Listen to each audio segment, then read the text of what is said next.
The city of Vanport was built during World War II in North Portland, right where Delta Park is today. At the time, it was the second largest city in Oregon and the largest federal housing project in the country, home to more than 40,000 people. About 40% of the population was black. Most people worked in the Kaiser shipyards for the war effort, but a lot of them left town when the war ended. By 1948, the population had essentially been cut in half, and that is when disaster struck. On Memorial Day, the Columbia River breached the railroad levee, spilling into Vanport and destroying the city. At least 17 people died.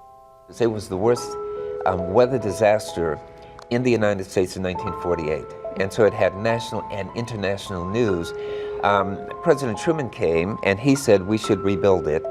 However, the city fathers at that time did not want it rebuilt.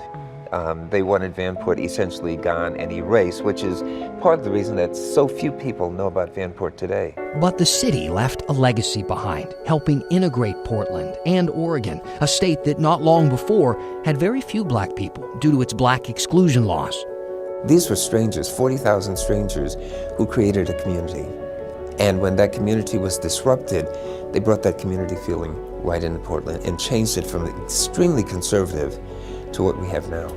The issues of home, displacement, and community that Vanport really helps us dig into are still clearly issues that the whole country and the city of Portland are facing. I mean, the city of Vanport was built because there was not enough housing.